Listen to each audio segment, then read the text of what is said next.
Understanding Public Assembly, a guide for English language learners. Hello everyone, and welcome to our English language learning series.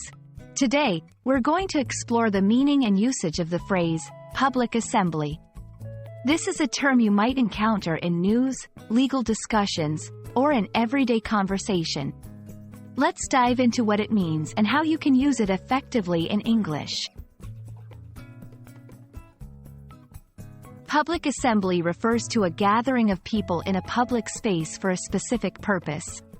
This could be for a protest, a rally, a celebration, or even a public meeting. It's important to understand that this term often carries legal and social implications. In many countries, the right to public assembly is protected under the law, but there are also regulations on how and where it can be conducted. To better understand the concept, let's look at some examples. Protests and rallies. People gathering to express their opinions or advocate for a cause. Public celebrations. Events like parades or festivals where communities come together.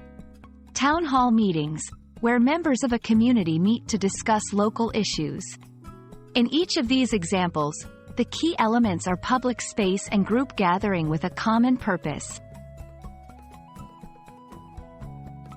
While public assembly is a formal term, you might hear it in everyday conversations, especially in the context of news or social issues. For example, the City Council approved a public assembly in the Central Park for the Earth Day celebration. Understanding the legal and social aspects of public assembly is crucial. It's often associated with the freedom of speech and the right to peaceful assembly. However, there are laws in place to ensure public safety and order, which can include permits or restrictions on the time and place of the assembly. That's all for our exploration of public assembly. Remember, this term is not just about a group of people gathering.